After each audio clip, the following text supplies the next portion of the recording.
আজি আমাৰ ওদালগুৰি জিলা হিচাপে আমাৰ BPF দলৰ যিমানটা উইংছ আছে, চেল আছে, ইহঁতক লৈ পেলাই এটা ৱৰ্কশ্বপ জাষ্ট আমাৰ BTCত কি হৈ আছে, হোৱা নাই, সেইবিলাক কথা আমি জনাই দিছোঁ। আৰু BPF দল হিচাপে আজিৰ দিনত ৰাজনীতিভাৱে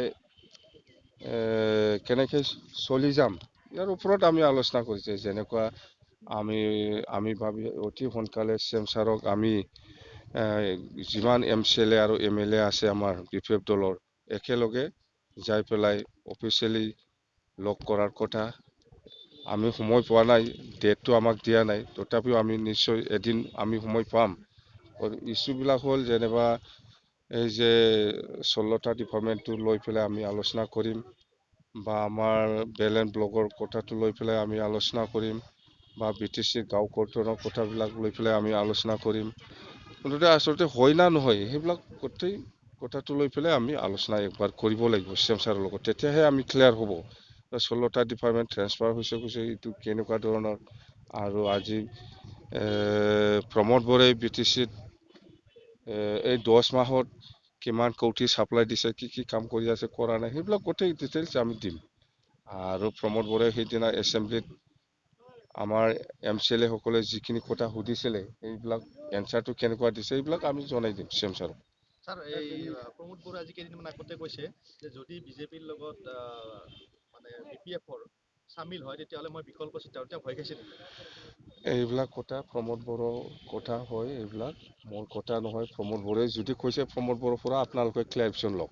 আপোনাৰ ছাৰ কিবা বুজাবুজি হৈছে নেকি মুখ্যমন্ত্ৰীৰ লগত?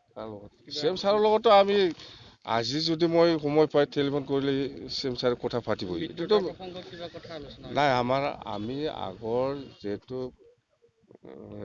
ভাল এটা ৰিলেশ্যনশ্বিপ হেমন্ত বিশ্ব শৰ্মা ডাঙৰীয়াৰ লগত আমাৰ আছে, CM হোৱা আগৰ পৰাই আমি একেলগে চৰকাৰ 15 বছৰ কংগ্ৰেছৰ দিনত আৰু এই BJPৰ দিনত তো একেলগে চৰকাৰ চলাই আহিছোঁ। এইবিলাক ইংলিছ শব্দটো মই বুজি নাপাওঁ। মুঠতে কথা সেইটোৱে যে আমাৰ হেমন্ত বিশ্ব শৰ্মা ডাঙৰীয়াৰ লগত আমাৰ ভাল এটা ৰিলেশ্যনশ্বিপ আছে, পাৰ্চনেলি হওক মুঠতে। আৰু আমি সেইদিনাও কৈছোঁ যে আমি BPF দলে BJP দলৰ সভাপতি ডাঙৰীয়াৰ লগত আমাৰ কোনো আজিলৈকে ফৰ্মেল আলোচনা হোৱা নাই। সেইখিনি কথাও আমি কৈছোঁ, জনাই দিছোঁ আপোনালোকক সেইদিনাই। আৰু CM ছাৰৰ লগত কিন্তু আমাৰ প্ৰায় কথা চলি থাকে। ছাৰ, BTC পৰিষদত আপোনালোকৰ যিবিলাক পাৰিষদ আছে, তেখেতসকলে কিন্তু সেই মিটিঙত নবহে, কাৰণটো ক'ত? যিবিলাক এছেম্বলি হৈ আছিল তাত বহা নাই, আমাৰ এছেম্বলিত আমাৰ সেই আগত বহা নাছিলে, এইবাৰ বহিছে আৰু বহুত প্ৰশ্নও কৰিছিলে, এনচাৰটো দিব পৰা নাই প্ৰমোদ বড়োৱে। আৰু আগত যিবিলাক আপোনালোকে চাকৰি দি গৈছিল, যিখিনি আমাৰ এই মানে আমাৰ চাৰ্কিট হাউচ হওক বা বদন গেছ হাউচ, তেওঁলোক আজিলৈকে কিন্তু একো কৰা নাই।